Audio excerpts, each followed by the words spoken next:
grabación de esta conferencia virtual para tenerla después a disposición. Y se les hará llegar posteriormente el link para que ustedes puedan verla posteriormente. Muy bien. Vamos a darles a todos, les damos la bienvenida de parte de la Dirección General de Investigación a esta capacitación sobre la incidencia de la pandemia en el aprendizaje del sistema educativo. Esta será impartida por el licenciado León Roberto Barrios Castillo, quien es coordinador del Programa Universitario de Investigación en Educación. Vamos a procurar tener los micrófonos apagados, pero si alguien desea hacer alguna pregunta en el transcurso de la presentación del licenciado, puede abrir su micrófono y hacer la pregunta en el momento que él esté exponiendo. Entonces, les agradecemos su presencia en estos momentos y dejo en el uso de la palabra al licenciado Roberto Barrios. Muchas gracias, ingeniera Sonia García. ¿Me escuchan todos? ¿Sí se escuchan? Ok, muy bien. Bienvenidos a este espacio virtual. Seguramente a la mayor parte de ustedes, pues no los conozco, dada la cantidad de personas que se han inscrito. Y seguramente a unos pocos, pues he tenido el gusto de compartir en algún espacio, ya sea en aulas docentes, en la dirección de investigación, incluso en la ejecución de algunos proyectos de investigación, pero sean todos bienvenidos a este espacio, el medio de comunicación que nos impuso la pandemia y que de alguna manera limita la relación interpersonal, el contacto visual frente a frente, pero que seguramente será superada más adelante. El objetivo de este conversatorio es precisamente realizar algunas reflexiones acerca de lo que está ocurriendo no solo en el mundo, sino en el país. Y pues de alguna manera también dar lugar a algunas ideas que puedan ser objetos de investigación para los próximos meses, con el objetivo de rellenar esos vacíos de dudas que nos está planteando la pandemia actual. Bueno, el objetivo del conversatorio es, además de reflexionar, identificar las afectaciones que esta pandemia tiene para el aprendizaje del sistema educativo guatemalteco. Más adelante vamos a tener la ocasión de poder ponernos en contexto acerca del estado de la situación de la educación en Guatemala y los principales desafíos que tendremos que enfrentar y las principales ideas que tendremos que desarrollar con el objetivo de darle una solución a este tipo de eventos. Recordemos de que el país, por primera vez en muchos años, nos ha tocado a nosotros, esta generación de ahora, vivir la experiencia de una pandemia. Esto nunca lo olvidaremos. Incluso los más chicos lo recordarán alguna vez en muchos años y lo van a compartir con sus nietos.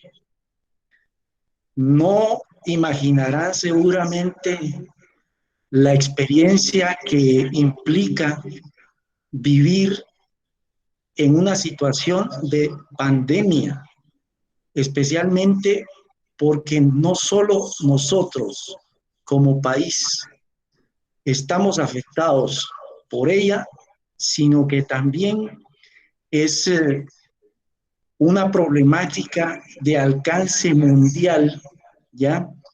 Que está interfiriendo en muchos aspectos de la vida, como vamos a ver más adelante. Bien, y como dijo Jack el Destripador, vamos por partes. Y quisiera empezar de un contexto general para ir aterrizando a un contexto de país, especialmente. Y es que el conversatorio trata también de valorar aquellas cosas que hicimos, que estamos haciendo y que en el futuro tendremos que hacer con el propósito de adaptarnos a este tipo de extremos, diría yo. Bien, vamos a empezar con los antecedentes de la pandemia. En la pantalla, como ven, aparece el mapa de la República Popular China y en rojo la provincia de Wuhan, ¿ya? Entonces, para ponernos en contexto geográfico, ¿no? Pues resulta de que este virus empieza como epidemia en la provincia de Wuhan, que tiene unos 11 millones de habitantes.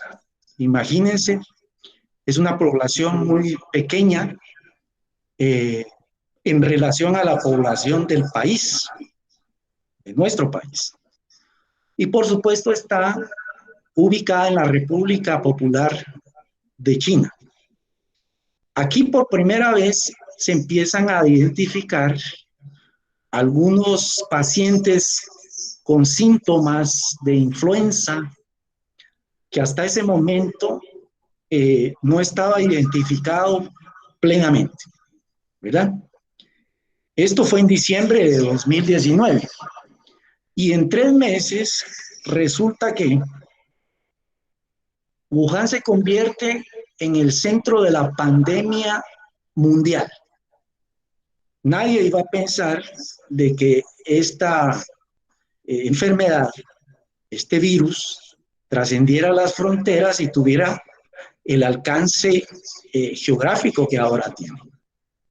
En aquel entonces fueron identificados 82.885 casos, solo en esta provincia, de los cuales hubo más de 4.600 muertos o fallecidos como efecto del virus. Actualmente ya está controlado y eso en cuestión de 5 meses, ¿ya?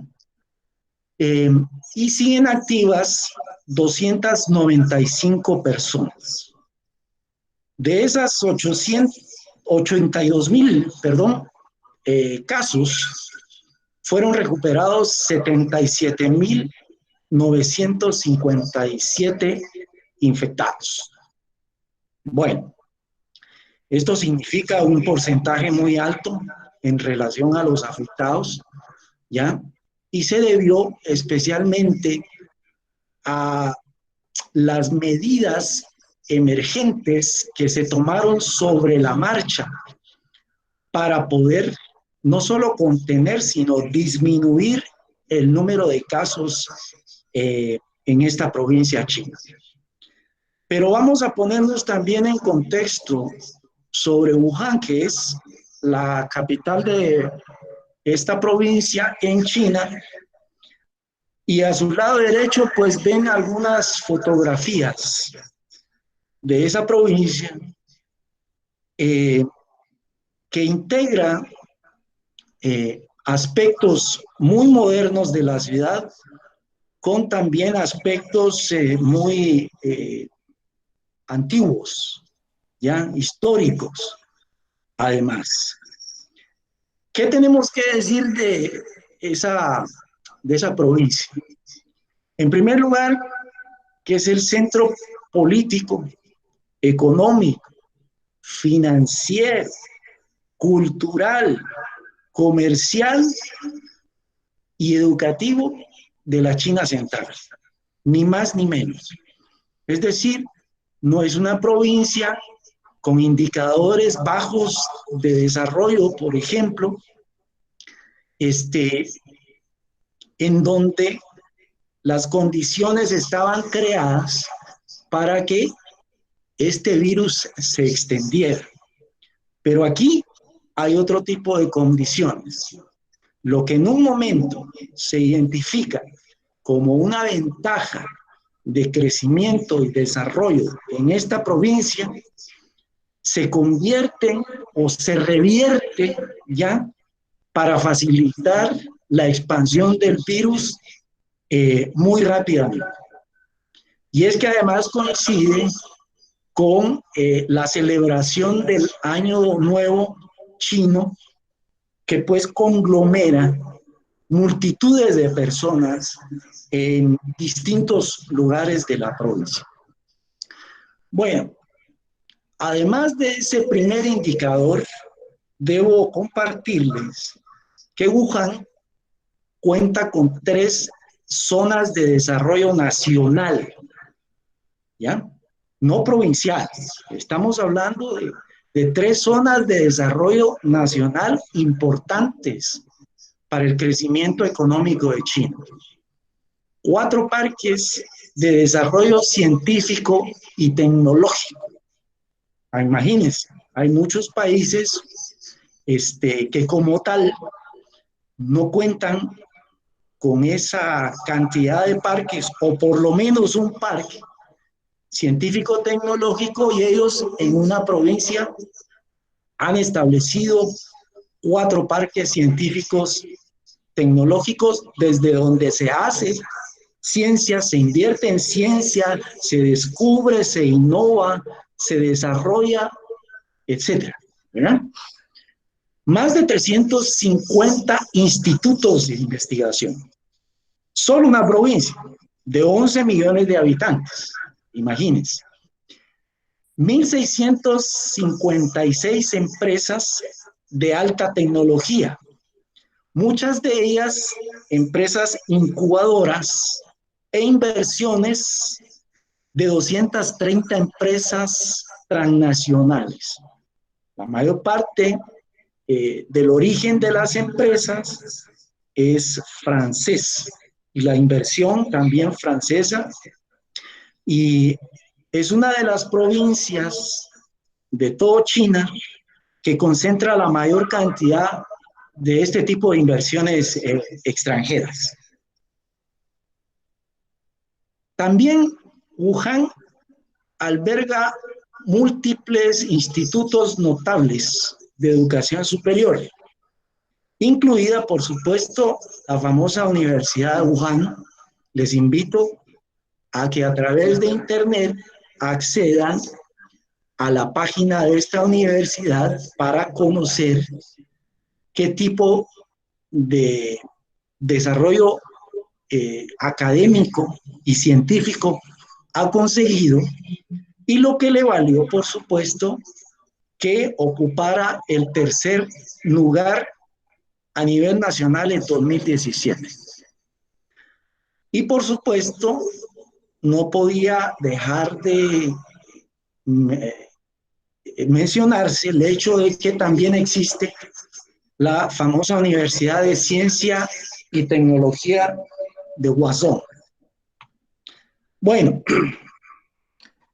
las principales industrias establecidas en esta provincia incluyen la industria de la óptica, de la electrónica, la fabricación de automóviles, fabricación de aceros, sector farmacéutico, ingeniería biológica, entre otras, que son las más importantes.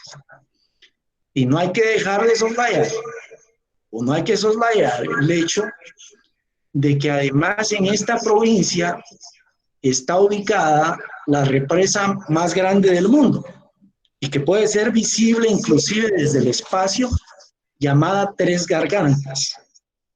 Entonces, como ven, es un centro de toda índole que acumula todo ese tipo de desarrollos e inversiones, y no hay que olvidar de aquí, porque lo voy a reiterar en el resto del conversatorio, de que si esto o si en esto se ha convertido esta provincia y China en general, después de que hace menos de 100 años era una provincia de campesinos, con muchas dificultades, con muchas necesidades, en estado de pobreza, pobreza extrema, sin educación, ahora se convierte, como China popular, en uno de los países más importantes. Por favor, perdón la interrupción. Iris Lima está presentando. Favor, dejar de presentar, Iris, para poder ver al licenciado y su presentación.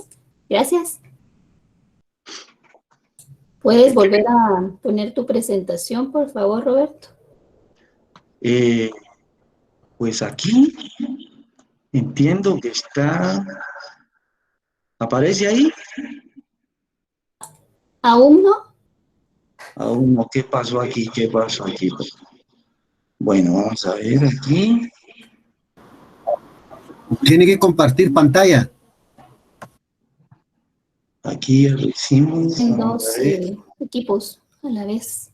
Entonces creo que estás en otro equipo, ¿no? No, estoy en el mismo. Bueno, vamos a ver. Permítanme porque...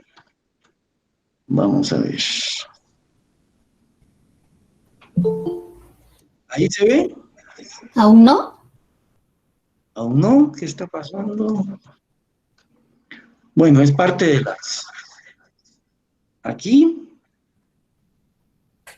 ¿Se ve? Aún no. Aún no. Ay, carajo. Bueno. Vamos a aperturar otra vez.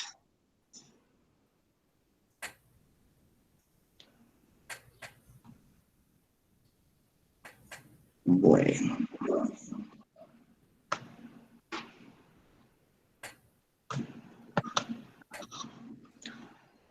¿No se ve?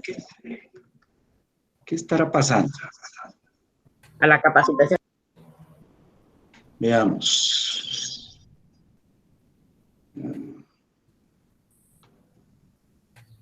Aquí está.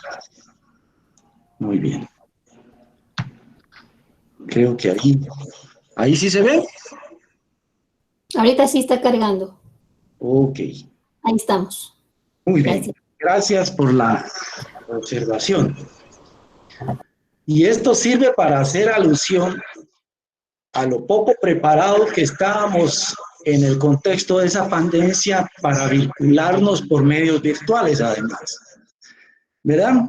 Entonces, nos quedamos en el hecho de que la República Popular China hace menos de 100 años era una nación empobrecida, ¿ya? Sin educación, con pocas alternativas de salud, de sobrevivencia, y hoy poco a poco se está convirtiendo en la primera potencia mundial. Según algunos analistas, en 2030, y creo que la pandemia va a apresurar esa posición, China va a ser la primera potencia mundial. Pero eso ya es motivo de otro conversatorio que vamos a tener más adelante, en la que vamos a enfocarnos sobre el tema de la geopolítica y la pandemia. Si tuvieran alguna duda hasta ese momento, espero un momentico. Bien, entonces ya nos pusimos en contexto acerca de la provincia de Wuhan, la importancia estratégica que tiene para el crecimiento económico chino, todos los adelantos científicos y económicos. Y decía, y repito una vez más, como va a salir más adelante, China no se hubiera convertido en China si no es gracias a la participación del Estado. Y eso tiene que ver mucho para explicar algunas dificultades y complicaciones que están ocurriendo en países de medio desarrollo, incluso subdesarrollados, ¿sí? Porque no existe un Estado fuerte, ¿sí?, que pueda confrontar la pandemia. Bueno, cuando se empieza a hablar de la pandemia, en aquel momento una epidemia localizada en Wuhan, pues el futuro era incierto. La situación en ese momento solo la conocían los chinos. Poco a poco se fueron propagando una serie de datos e información por distintos medios, algunos verídicos, otros falseados, en relación a cuál fue el origen de esa enfermedad. Pero en aquel momento ni siquiera se conoce, ni ahora, al paciente cero. Es decir, aquel paciente que se infectó con el virus y que empezó a propagarlo en toda la provincia. Creo que a todos nos agarró el hecho de que se empezaron o fuimos víctimas, mejor dicho, de una serie de teorías conspiranoicas, ¿de acuerdo?, que estaban de alguna manera tratándole de dar una explicación al origen de este virus. Por un lado, algunos medios informaban, incluso aseguraban, sin tener evidencia científica, de que hubo una fuga accidental del virus de un laboratorio, especialmente el Centro de Virología, que está efectivamente establecido en Wuhan, que es uno de los más importantes de toda el Asia, y que, bueno, a través de ahí, por algún descuido, de manera accidental, hubiera salido el virus y hubiera infectado a toda la población. Segundo, que haya sido producto de una modificación en laboratorio, como parte, por supuesto, de una guerra bacteriológica. Hay que dejar claro de que esto sí no es ficción. La guerra bacteriológica ocurre y hay millones de dólares invertidos desde hace muchos años, especialmente después de la Segunda Guerra Mundial, de este tipo de virus, de este tipo de bacterias que van a servir o que tienen el propósito de ser utilizadas en algunas guerras. Por ejemplo, recordemos la guerra de Vietnam. Se utilizó el agente naranja, ¿no? Y que tuvo repercusiones aún hoy en día. Vietnam, por ejemplo, cuenta hasta la fecha con un centro de atención para jóvenes, para adultos, que fueron víctimas de ese agente naranja. Y bueno, de ahí que se establecen laboratorios en los países más desarrollados para poder producir este tipo de armas que no impliquen a los ejércitos de estos países en una confrontación, en una ocupación, en una invasión o en una guerra de cuerpo a cuerpo, por ejemplo. Bien. Luego la OMS, creo que fue en enero o febrero, salió con un informe asegurando de que se había identificado que el medio de programas de propagación, ¿ya?, de este virus era zootónico y que era, digamos, contagiado a través de murciélagos. Y de ahí ustedes recordarán que empezaron a aparecer en diferentes medios, incluso fotografías de gente comiendo sopa de murciélago y que se lo endosaban a los chinos. En Russia Today, por ejemplo, se apresuraron a desmentir esta falsa noticia en el sentido de que correspondía a una provincia de Indonesia que estaba a miles de kilómetros de Wuhan. Con esto no quiero decir de ninguna manera de que los chinos, especialmente los asiáticos, para no enfocarme en los chinos, los asiáticos en general tienen este consumo de pues animales silvestres y que de alguna manera contienen algún virus que para el animal no es nocivo, no es dañino, pero sí para el hombre. Entonces de ahí que, por ejemplo, en el Asia pues haya todo tipo de consumos de animales exóticos. Algo que se prohibió después del control de esta epidemia en Wuhan, en el mercado de mariscos en esa provincia.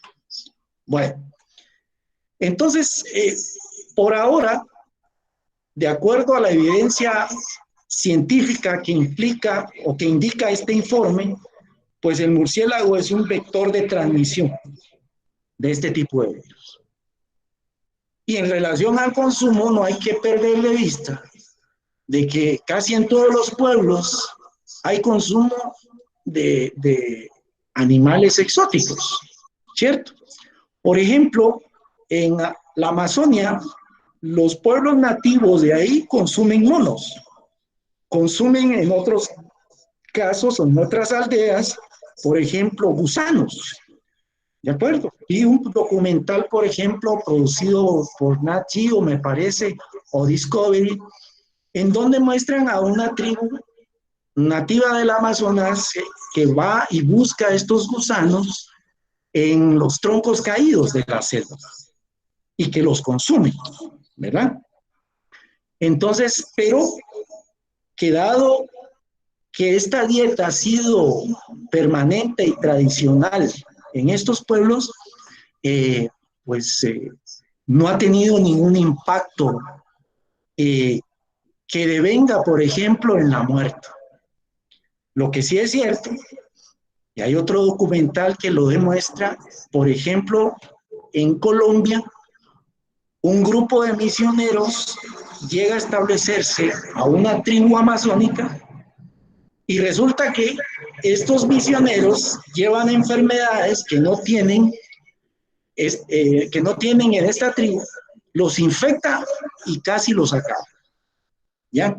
Ahora es una tribu que ya no es nativa, que ya no es original, sino que es una tribu que se transforma pues en una tribu urbana, ¿ya?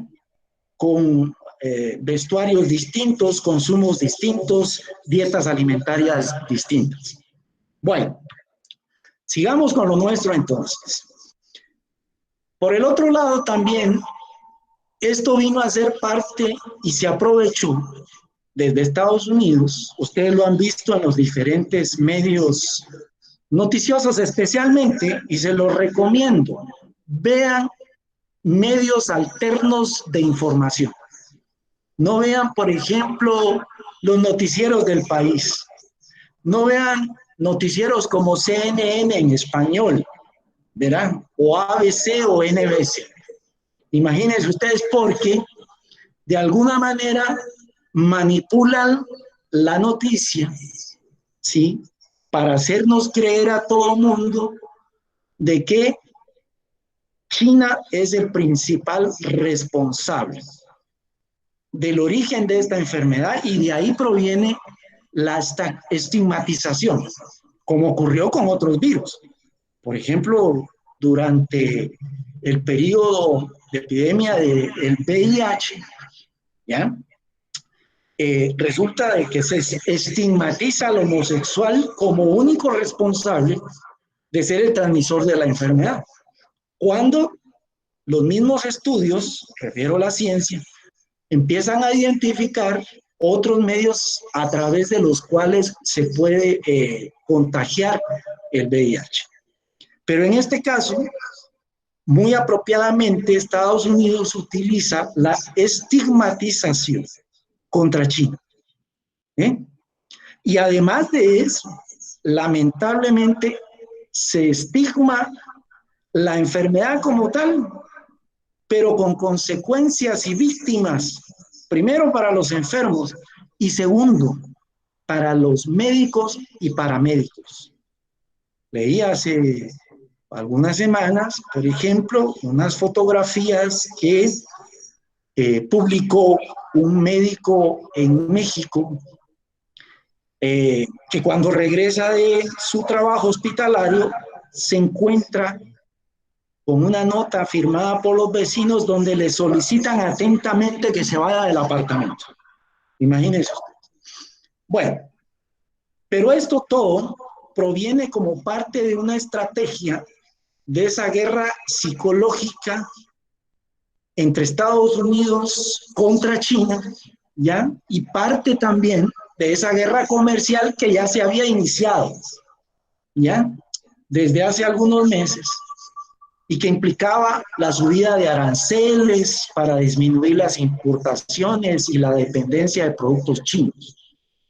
Gracias a la presión de las propias corporaciones, entonces se fueron revisando los aranceles de ciertos productos para lograr obtener productos chinos que servían a los norteamericanos. Recuerden que con el paso del tiempo, China se ha convertido en la fábrica del mundo, ¿de acuerdo? Y recientemente, en este de 2020, con un plazo de 5 años, inicia un plan chino que se llama Plan Made in China. Eso lo pueden ustedes descargar de internet, ingresando la palabra. Plan Made in China 2025, donde ellos van a hacer cuantiosas inversiones en 12 áreas, que incluye la navegación marítima, la aérea, la farmacéutica, armamento, productos químicos, productos médicos hospitalarios, etc. Imagínense que en 5 meses, ya en China y en esta provincia de Wuhan, se había tenido control sobre la expansión de la enfermedad. Entonces piensan en algo a hacer, pero eso no significa ya de que aflojen o que ellos hayan aflojado las medidas. Al contrario, las continuaron vigentes y fue de manera gradual. Los chinos en Wuhan, por ejemplo, fueron capaces de construir 2 hospitales en 10 días. Si ustedes buscan en internet el timelapse de la construcción de esos hospitales, se van a quedar atónitos, ¿de acuerdo? Porque ellos son capaces de poder hacer. Muy bien. Entonces, sugería precisamente ponernos en contexto sobre la provincia y luego sobre la pandemia y cómo se ha extendido, para que a continuación hablemos un poquito del impacto de esa pandemia, ¿de acuerdo? Como se habrán dado cuenta, estas generaciones de ahora vamos a ser testigos presenciales de esta pandemia y estamos pasando por toda esa experiencia y toda una serie de medidas. Primero, pensemos, como decía anteriormente, de que la pandemia fue inesperada. A diferencia, por ejemplo, de la influenza, del MERS, del SARS, pues que no trascendió como ahora ha trascendido. ¿Qué significa? De que hubo un crecimiento exponencial, ¿ya? Motivado, por supuesto, por distintas formas de comunicación, pero no la esperábamos, ¿ya? Cuando nos estábamos deseando en Año Nuevo, feliz año 2020, sorpréndeme, Nunca nos imaginamos esta sorpresa, ¿de acuerdo? Y que además, y es lo más importante, en la mayor parte de los países no estaba preparada, ¿ya? Para poderla contener. De tal manera de que una vez las personas se contagian en esta provincia y empiezan a trasladarse desde ahí al resto del mundo, por medio de cruceros, por medio de aviones, hay un contagio exponencial que produce la pandemia con alcance mundial, ¿verdad? Y con eso también una serie de prejuicios de los que ya hablamos, como la estigmatización de la enfermedad y de los chinos, pero también una serie de informaciones falsas que se empezaron a divulgar por las redes que no necesariamente tenían el basamento científico como para asegurar de que tal o cual procedimiento, incluso natural, podía prevenir la enfermedad o curar la enfermedad. Bueno, ese mismo contagio exponencial nos conduce a que la mayor parte de todos los países del mundo fuéramos contagiados. Algunos en menor cuantía, otros en mayor cuantía. Luego, con la pandemia, por supuesto, vino necesariamente la imposición de la paralización de actividades productivas, comerciales, educativas, de entretenimiento, vacacionales y culturales. Por ejemplo, esta Semana Santa fue atípica, a excepto de alguna gente que se expuso y nos expuso a los demás con ir a la playa, ya, a pasar la Semana Santa sin pensar en qué tipo o en qué momento podían contagiarse o contagiar. Porque como dice un dicho, paciente visto, infectado no sabemos, ¿verdad? Porque nadie sabe, a menos que haya un diagnóstico rápido, de quiénes son portadores de la enfermedad. Y que además, quienes la portan no la desarrollen, ¿verdad? Que sean asintomáticos.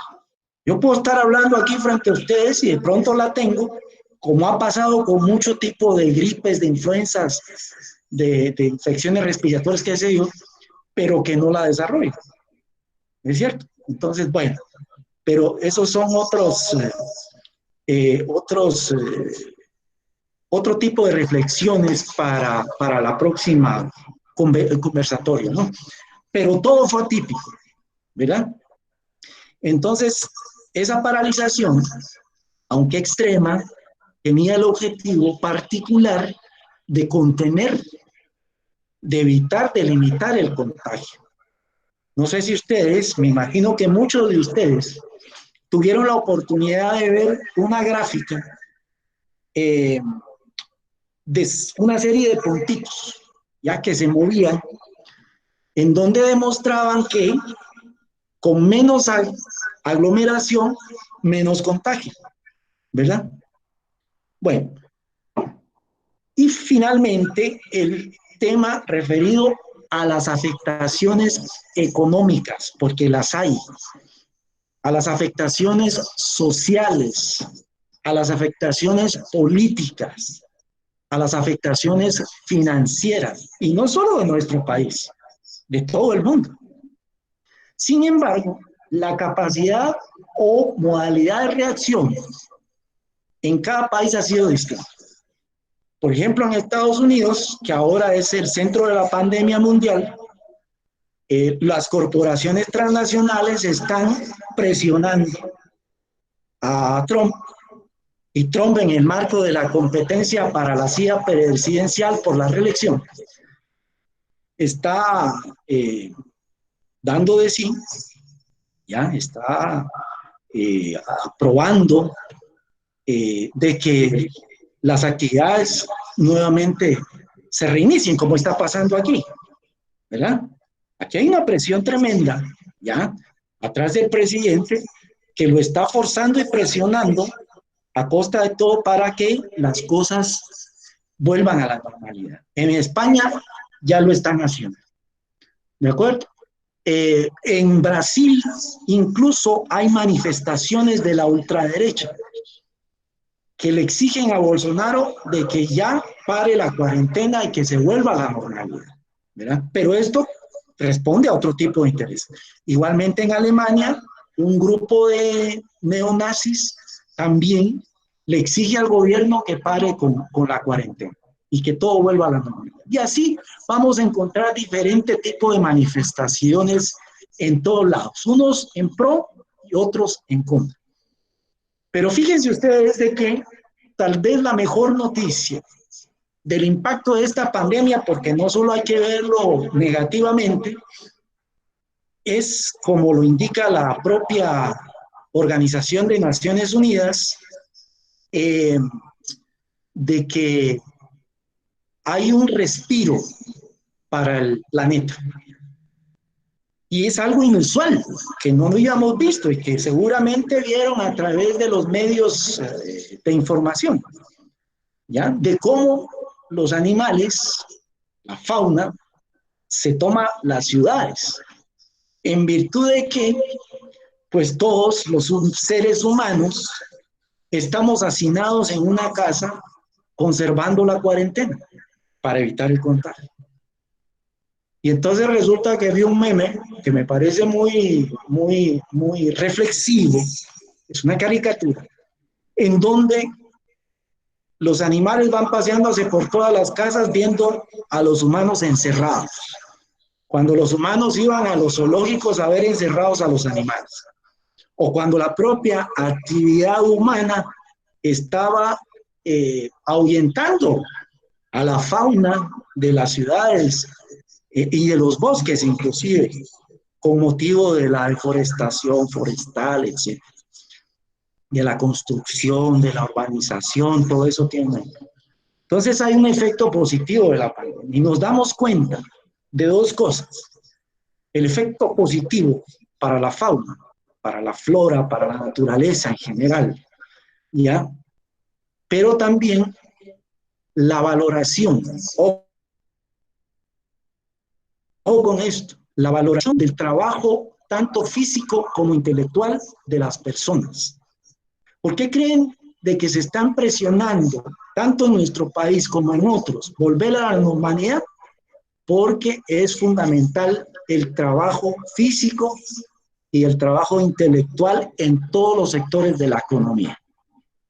¿Se dan cuenta? Bueno, prosigamos entonces después de haber abonado sobre el tema de la... Ay, perdón, aquí hay algo que pasó. Veamos, permítanme. Vamos a ver.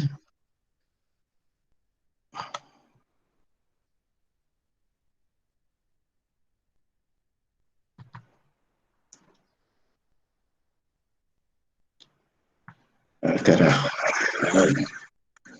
Vamos a ver, hay algo que pasó.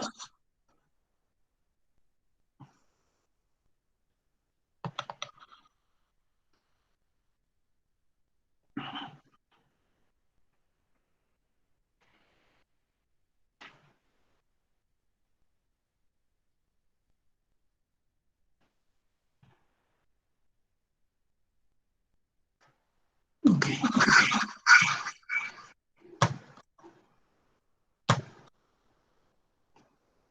¿Se ve ahí ahora? ¿O todavía no? No, por el momento no. Veamos, vamos a subir aquí.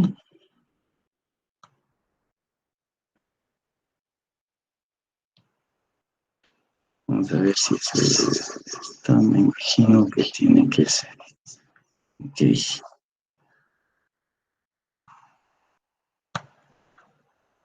Ahora sí. Okay. ¿Ahora sí? Sí, ahora sí. Pero algún errorcito ahí. en la elección de las diapositivas. Bueno, entonces decíamos, para terminar esta parte sobre el impacto de la pandemia, es que hay medidas extremas, que en un caso pueden ser incluso medidas inhumanas, ¿ya? Especialmente para los millennials, ¿verdad? Porque los ancianos, pues muy acostumbrados a tener reglas, a no salir de casa, a no exponerse, a ser más entendidos. Pero los millennials no, los jóvenes no. Los niños pequeños necesitan salir, recrearse, respirar aire puro, etc. Entonces, en un momento determinado, estas medidas parecen inhumanas, pero absolutamente necesarias para efectos de contener el contagio, ¿verdad? Y hay que, dicho sea de paso, hacer alguna aclaración en relación a la estigmatización que se hace de China. Porque por ahí andaban circulando unos videos del ejército chino persiguiendo personas en la calle, llevándolas a la fuerza, etc. Eso es falso. Ya fue desmentido incluso, ¿verdad? Pero a lo que voy es que no son ese tipo de medidas extremas, la represión. Miren, aquí no hay medidas represivas para conservar a la gente en su casa. Es decir, se confía en la disposición de las familias a permanecer en casa. Pero, insisto, aunque sean medidas extremas, ¿verdad?, y que afecten más a un grupo que a otro, todos nos salvamos y nos protegemos entre sí, ¿verdad? Bueno, entonces, todo este impacto de la pandemia, ya vamos a ir aterrizando poquito a poco, causó una conmoción mundial, ¿verdad? ¿Por qué? Porque hubo cambios significativos en los estilos y prácticas de los seres humanos. No vamos a hablar de sectores, sino de seres humanos, digamos. Incluso mucho más intenso, ¿ya?, en el corto plazo, que los efectos de las 4 revoluciones científico-tecnológicas. Imagínense ustedes. Esto cambió de inmediato, por ejemplo, estilo de vida. Nuestro estilo de vida no es el mismo que sin pandemia, que sin cuarentena, ¿no? El estilo de consumo. Imagínense, pues tenemos que pedirlo a domicilio, agendar un día de la semana para que una persona con listado vaya y compre los alimentos, los abarrotes que se necesitan, por lo menos para la semana, ¿de acuerdo? El estilo de consumo también varió. Fue significativo porque tenemos que pedir comida para aquellos, claro, que consumen o que están acostumbrados a consumir comidas de restaurante. Incluso la conducta de distribución, de consumo, de oferta en estos restaurantes y comercios en general, se fundamentó, se centró especialmente en la entrega a domicilio. Vean ustedes los restaurantes cerrados, pero usted puede pasar por él a comprar una comida. Usted no puede entrar al restaurante, ¿de acuerdo? Y así una serie de cosas que variaron en el tema del consumo. El estilo de la distribución. ¿Por qué? Porque se privilegiaron, digamos, transportes o distribución de productos esenciales, como alimentos, por ejemplo. Pero hay otros no esenciales que se suspenden. Entonces, el estilo de distribución se modificó. El estilo de entretenimiento. Si lo hacíamos en los parques, si íbamos a centros comerciales, al cine, al teatro, a conciertos, ahora estamos completamente obligados a permanecer en casa, ¿ya? Y a depender, por supuesto, de empresas como Netflix, que le ofrecen a usted la oportunidad. Pero que no significa de que solo eso puede hacerse o depender de eso. Por ahí veo un podcast que colgaron en Facebook, donde dicen que la tarifa de Netflix es más cara que el galón de petróleo. Pero eso, como les digo, va a ser motivo de otra conversación en el futuro. Por supuesto, hay un impacto en las relaciones interpersonales. Sí, yo di clases, bueno, desde joven en mi facultad, pero últimamente en la Facultad de Ingeniería, en el posgrado de investigación durante 10 años. Y yo disfruto ver a mis alumnos cara a cara, saludarlos, platicar con ellos, enseñarles en un aula, ¿ya? Y ahora, esa forma de relación interpersonal, incluso en los niños, que se están acostumbrando mucho a la familia, pero que no están desarrollando relaciones interpersonales con otros niños, se modificó. Y eso también tiene que ver, que es motivo de nuestro interés en este conversatorio, con los estilos educativos. ¿Verdad? Pero antes de hablar en particular de este estado de la situación de enseñanza que se está realizando con motivo de la pandemia, sigamos con las principales medidas de contención. Fíjense que hay medidas de contención sociales, ¿de acuerdo? Que exigen imponer una cuarentena, ¿de acuerdo? Una cuarentena a partir de cuando se identifican los primeros casos de contagio en el país. ¿Ok? Bueno, que no fue un contagio que se originó de aquí de Guate, no, que fue importado, ¿verdad? De personas que venían del extranjero. Entonces, eso exigió de que haya una cuarentena general y ojalá obligatoria, ¿verdad? Y por supuesto, explicarle a las personas la importancia del distanciamiento social. Y de ahí que, por ejemplo, uno asiste a una agencia bancaria, a la atención peatonal, y resulta que hay unas marcas, y en los supermercados ocurre igual, están dejando entrar de pequeños grupos de 5 en 5 o de 10 en 10 para realizar las transacciones o las compras, ¿verdad? Entonces, es algo que nosotros no practicábamos. Que a lo sumo era, por ejemplo, decirle en la escuela a un niño que estaba con gripe, bueno, váyase a su casa porque si no nos contagia. Simple, ¿verdad?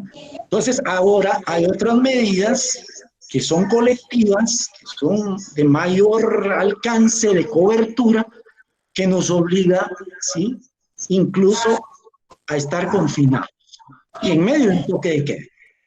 ¿De acuerdo? El toque de queda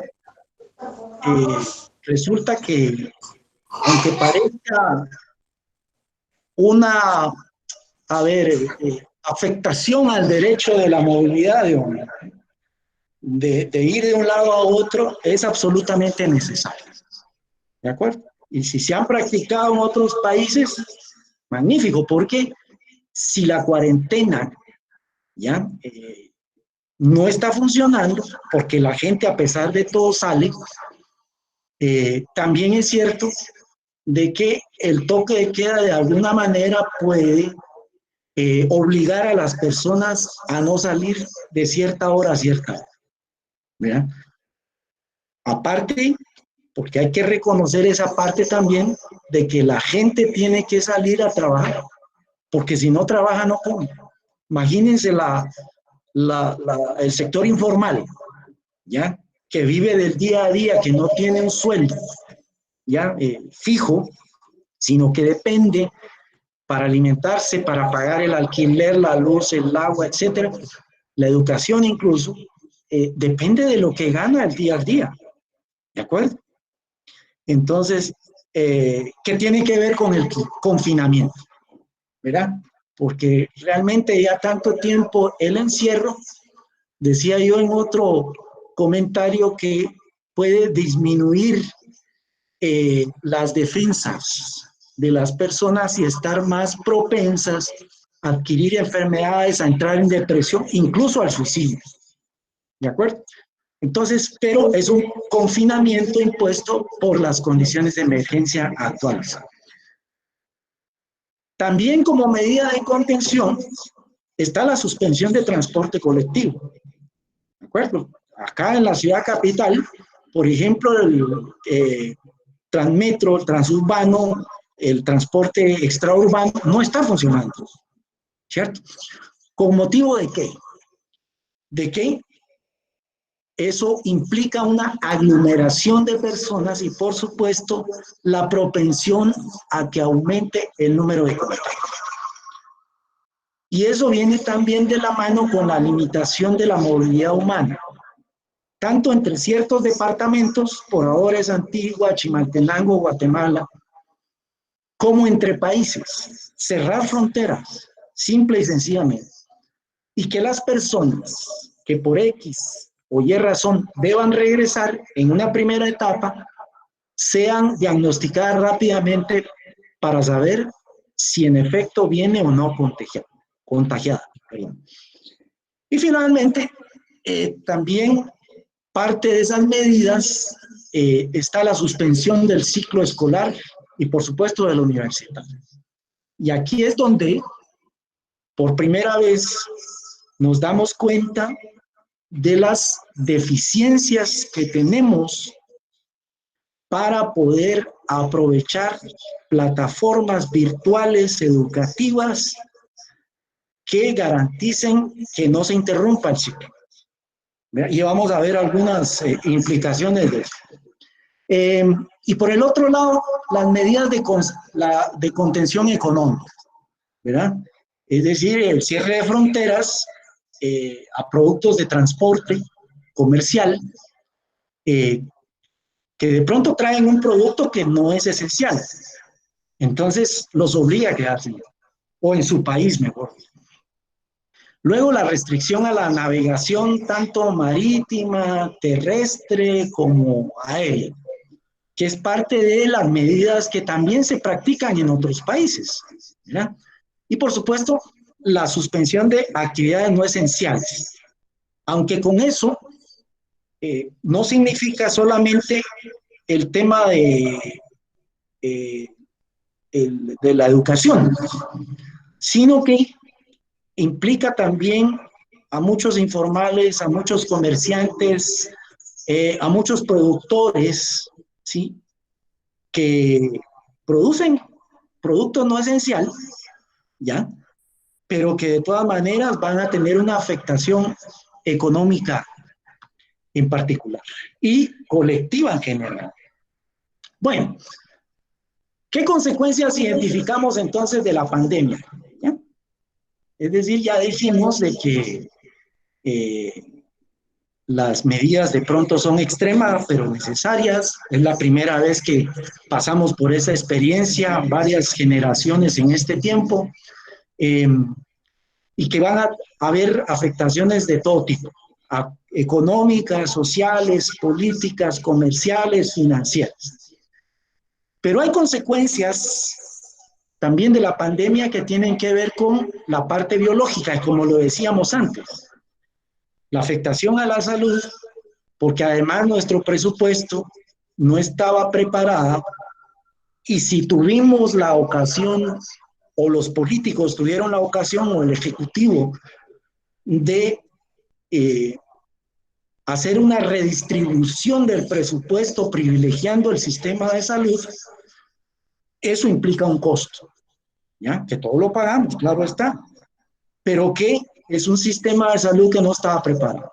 Entonces, hay una afectación en salud, tanto física como mental. Entonces, si las personas no tienen la disponibilidad física y mental como producto de esta pandemia, como producto del contagio, de la enfermedad, de la pérdida de un ser querido, etcétera, esto lo predispone para no estar preparado para el trabajo, no estar preparado para las relaciones familiares, por ejemplo, ¿verdad?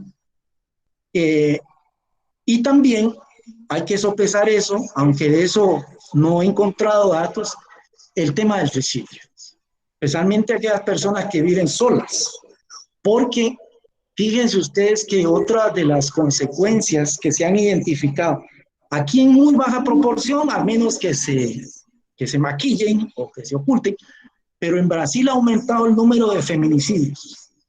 Imagínense. Es decir, de violencia intrafamiliar como consecuencia de ese confinamiento, ¿sí?, al que están sometidos sus habitantes en cada una de las casas.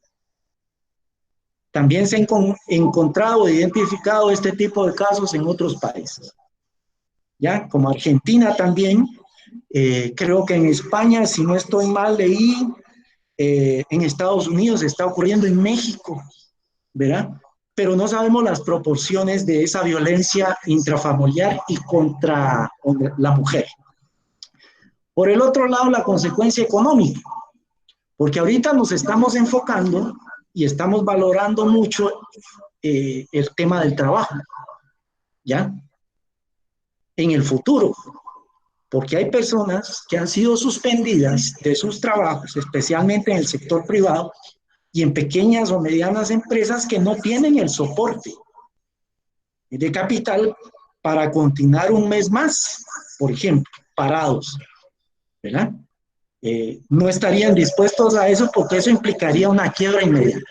Entonces, ¿qué están haciendo algunos? Cerrando y aperturar hasta cuando esto se normalice, en primer lugar.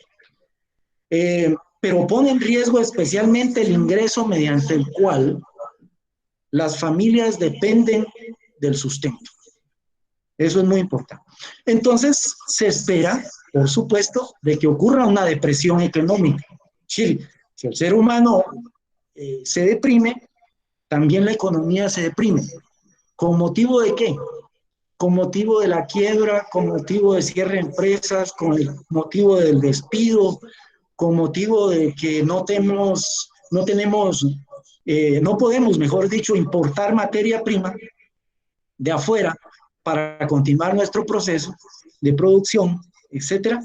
Entonces, y que por tanto la actividad va a disminuir, entonces vamos a ir más lento, ¿de acuerdo?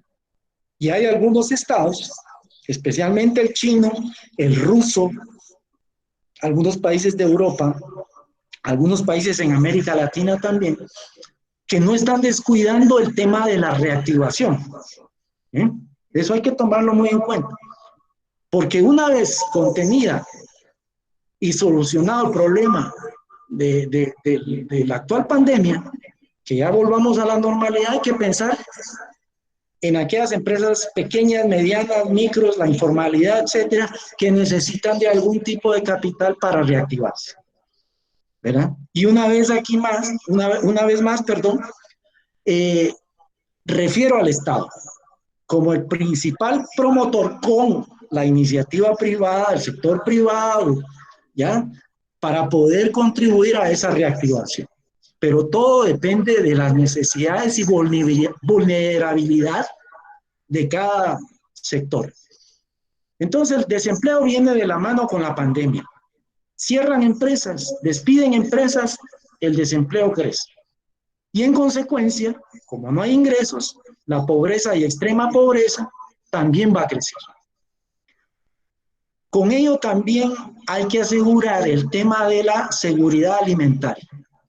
Es decir, si nosotros descuidamos la producción pequeña y mediana de producción que garantiza el alimento, que hasta ahora no ha ocurrido, que falte alimento, pero si no se garantiza a ese sector, estamos expuestos a tener una inseguridad alimentaria, especialmente entre los grupos más vulnerables, ¿verdad? Si ya teníamos ese problema de inseguridad alimentaria, porque esto no lo provoca la pandemia, sino que ya venía de hace muchos años y no se había hecho nada, más que maquillar o parchar sobre parche, entonces significa de que podríamos poner o exponer a la población a una inseguridad alimentaria. Las remesas que provienen del extranjero están disminuyendo. Imagínense ustedes que el monto de las remesas que recibimos es mayor al monto de las exportaciones de nuestro país. Y eso no es de ahora, viene de años atrás. ¿De acuerdo? Para que vean ustedes que quienes han conservado, mantenido y garantizado la economía del país es precisamente la remesa que viene de Estados Unidos. ¿Y por qué digo de que va a haber una disminución de remesas? Porque simple y sencillamente Estados Unidos se ha convertido en el centro de la pandemia mundial, superando a China. Ahorita está en el primer lugar, ¿ya? Por encima de España, del Reino Unido. Pero de todas maneras no hay que perder de vista de que muchos de esos migrantes no solo que están siendo devueltos, ¿de acuerdo? Con peligro de contagio, sino que además son personas que aunque permanezcan allá, tienen limitaciones para conseguir un trabajo, ¿de acuerdo? Para tener un ingreso que además de su sobrevivencia en Estados Unidos les permita tener disponibilidad de mandar dólares cada cierto tiempo al país. El cierre de las pequeñas y medianas empresas, que como dijimos son una de las más vulnerables también del sector, que se están viendo obligadas a cerrar. Bueno, y por el otro también hay consecuencias de tipo político. La inestabilidad es una de ellas. Yo, por ejemplo, recuerdo haber visto imágenes o videos de manifestaciones que están ocurriendo en Colombia, Ecuador, en donde le exige la gente al gobierno que tenga un papel que garantice no solo la contención de la enfermedad, sino que también el alimento. Vemos por ahí, para los que transitamos de vez en cuando, especialmente aquí en Carretera Pacífico, he visto familias con banderas blancas pidiendo alimentos. Y alguien dijo por ahí, no, es que estos son pagados por la oposición. ¿Cuál oposición? Vamos, si Yamatei es parte de la oposición, parte del pacto corrupto. Y disculpen que lo diga, seguramente hay los sentimientos de alguien, pero es la verdad. CACIF, el pacto de corruptos no van a gastar su platica ahí para pagarle a la gente 100 pesos, 100 quetzales, ¿ya? Para que se ponga a pedir comida, no. Esto es un hecho que puede crecer, ¿ya? Y por ende, si crece, también van a ver un aumento de la violencia y de la delincuencia, ¿ya? Como consecuencia de que de la falta de empleo, de la falta de ingresos, de la falta de alimentos. Y finalmente, las consecuencias de esta pandemia es también de tipo social. Puede haber agitación social a causa del desempleo, a causa del alimento, y el riesgo de que aumenta el trabajo infantil, la explotación sexual infantil y, por supuesto, en general, la exclusión social. Ya somos un país desigual, uno de los países más desiguales de América Latina, en donde unos poquiticos tienen un 80% de la riqueza, mientras el resto apenas sobreviven con el 20% de la riqueza. Y a eso hay que agregar también el tema de la distribución de la riqueza, de la tierra, perdón, de cómo está históricamente distribuida de manera asimétrica la tierra. Si uno examina el índice Gini de la concentración de la tierra, va a encontrar que unos pocos concentran la mayor cantidad de extensiones de tierra, de bosques, de ganadería, agrícolas, mientras que el resto de la población, que son más, apenas tiene acceso a un puchito de esa porción de tierra, ¿verdad? Bueno, el siguiente tema tiene que ver con vulnerabilidad de país, ¿ya? Primero, somos un país dependiente. ¿De acuerdo? No hemos desarrollado la inversión productiva, sino que más la inversión se ha ido a la actividad financiera, a la actividad comercial. Por eso es que nos llaman una economía terciarizada y nos caracterizamos por tener una tributación regresiva, es decir, pagan menos los que más ganan y pagan más los que menos ganan. Tenemos una economía desigual como consecuencia de la concentración de la tierra, de la riqueza, de la carga tributaria. ¿De acuerdo? Entonces, eso nos convierte en uno de los países más desiguales de la región. La inseguridad alimentaria, que no hemos logrado superar durante muchos años, a pesar de que ha sido identificada, estudiada, ratificada, ¿ya?, por distintos organismos, no solo nacionales, sino extranjeros, como la ONU, por ejemplo, la FAO. Entonces, estamos muy expuestos a eso.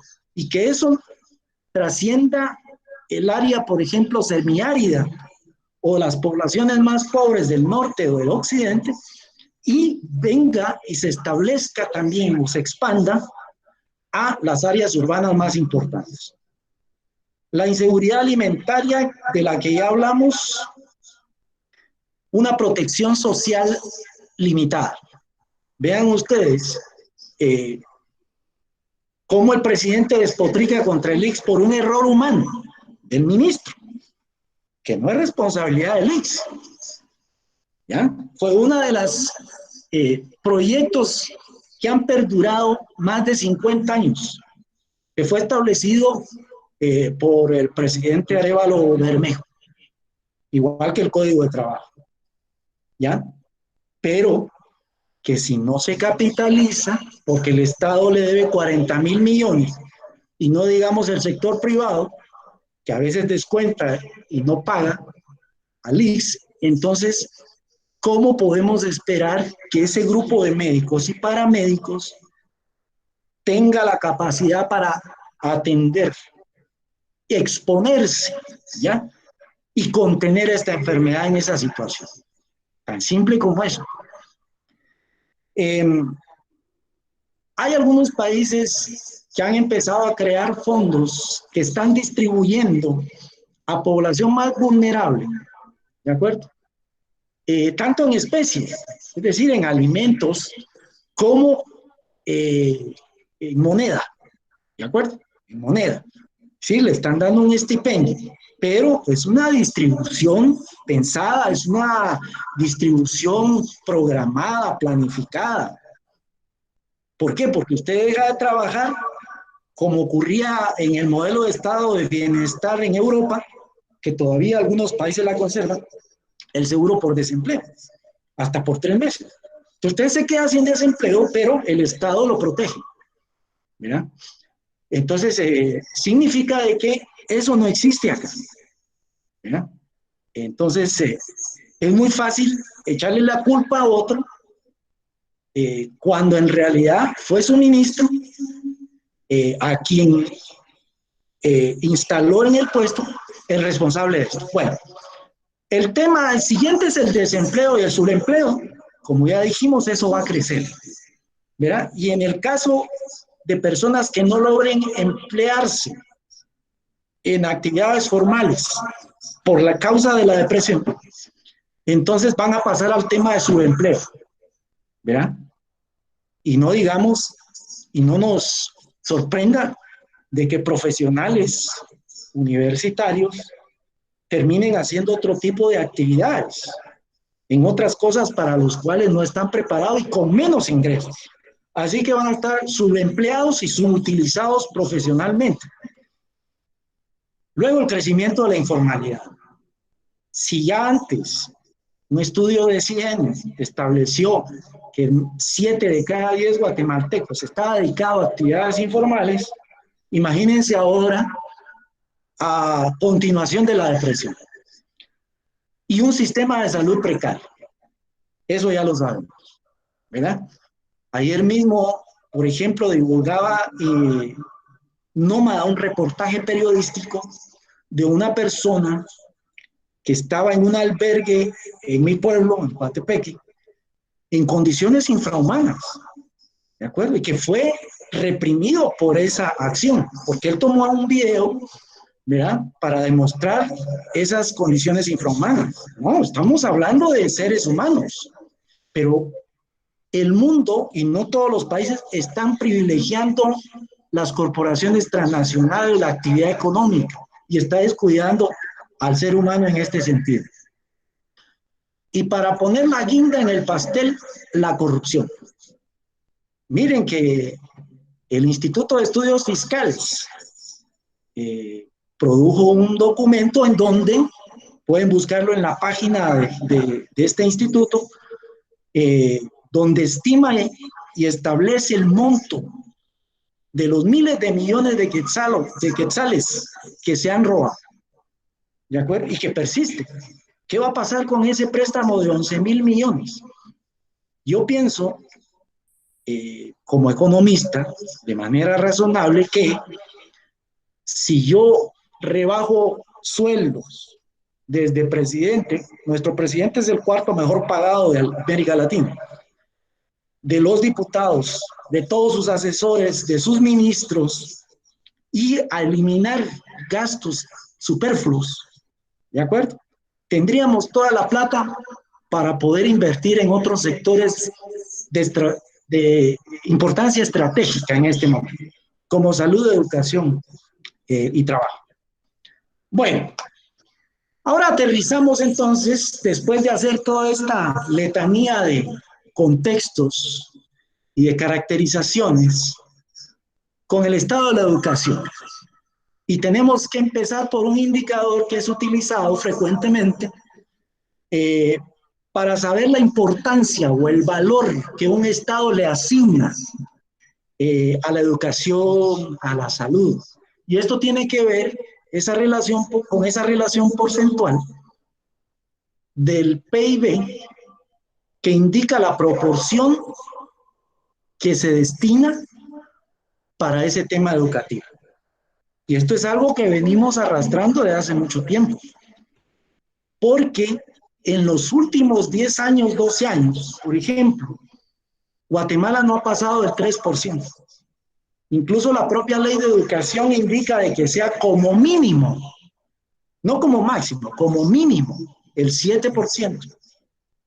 Y eso no lo está recibiendo. Entonces, ese menos del 3% resulta que está siendo invertido, no invertido, destinado a funcionamiento del Ministerio de Educación. ¿Ya? Imagínense ustedes. Y además de eso, se está privilegiando a un líder sindical para proporcionarle ciertos favores políticos al sector de maestros, no a todos, con propósitos políticos. Esa es la verdad. Entonces, cuando es el Estado el principal responsable de destinar parte del PIB y llegar a ese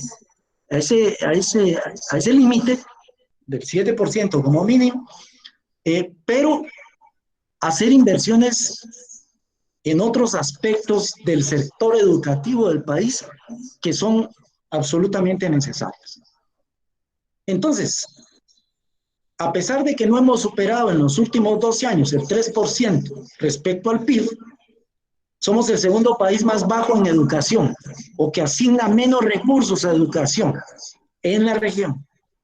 Y eso da lugar a una serie de problemas. Persistencia del analfabetismo. Hay otros países en América Latina que ya han puesto a cero el analfabetismo. Sí, sí se puede. Países europeos que tienen a cero el analfabetismo, ¿ya? Y eso sí es posible. Luego, la baja cobertura escolar. Durante algún tiempo, fíjense ustedes qué curioso, en la época de Colón, y no estoy aquí, digamos que echándole flores al expresidente Colón, pero se desarrollaron una serie de proyectos, ¿ya?, que tendían a elevar la cobertura de la educación. Y uno de ellos tuvo que ver con el desayuno escolar, la fracción escolar, que se hubiera extendido al almuerzo escolar. ¿Por qué? Porque esa proporción que las familias vulnerables destinan a alimento, ya lo dejarán de hacer, o las que no tienen definitivamente para alimentarse adecuadamente, tendrán acceso sus hijos a la comida para que crezcan en un ambiente más perceptivo, o receptivo, mejor dicho. ¿De acuerdo? En el sentido de que, bueno, una persona bien comida trabaja bien, una persona comida aprende, pero es el gancho para que aquellos niños o jóvenes que estén fuera del sistema se incorporen. Bueno, otro fenómeno muy peculiar, también que viene de hace algunos años, es el abandono y la deserción escolar. ¿De acuerdo? La gente abandona temporalmente por atender, especialmente en las áreas rurales del norte o occidente, o las regiones más vulnerables, abandonan para ir a atender actividades agrícolas. ¿De acuerdo? Entonces, mientras termina ese ciclo de producción agrícola del minifundio, perdón, abandonan la escuela. ¿Por qué? Porque los padres no tienen plata para pagar fuerza de trabajo agrícola. Entonces utilizan a los niños. Y por el otro lado, la deserción escolar. ¿Ya? ¿Por qué? ¿Por qué deserta la gente? ¿Por qué los niños? Y no es, como frecuentemente se dice, el prejuicio de los que estamos mejor, ¿no? Qué fácil es decir, no, es que los papás quieren que sus hijos sean ignorantes.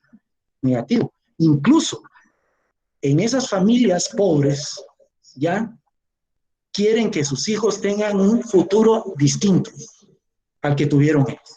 Y a eso la educación les da el acceso. El hacinamiento escolar.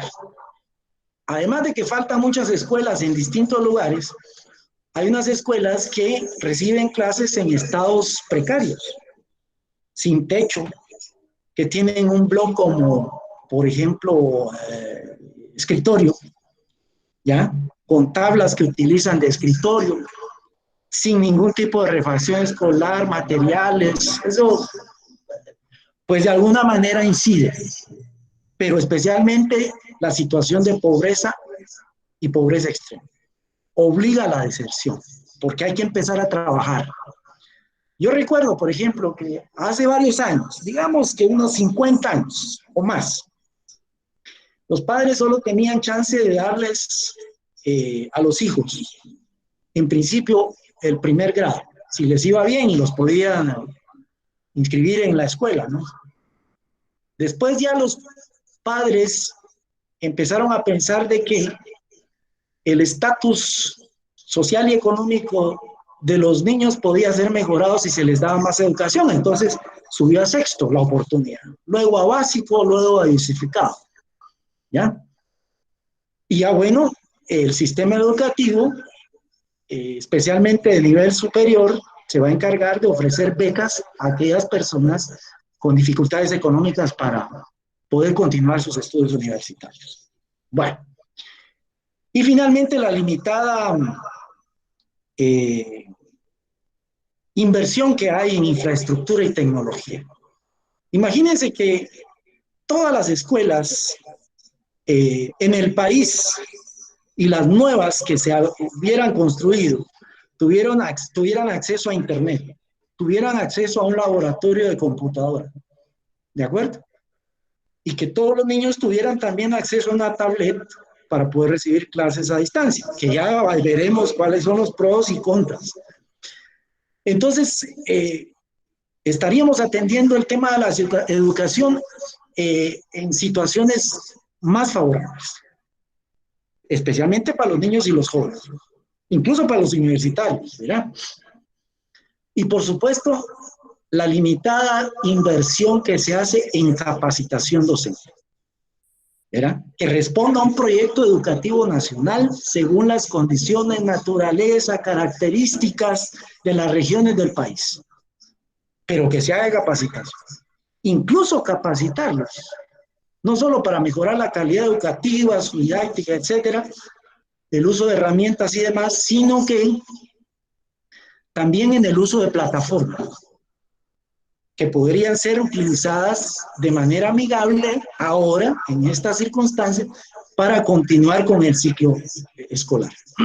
Bueno, como el tema es la incidencia que puede tener la pandemia y que hemos empezado a ver en el aprendizaje del sistema educativo, tenemos que aclarar todos, ponernos de acuerdo.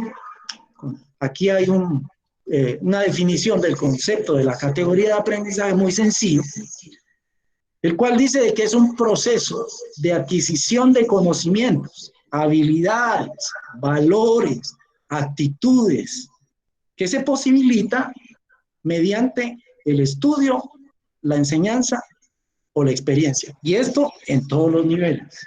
¿De acuerdo? Ese es un proceso genérico de aprendizaje desde la primaria hasta el posgrado.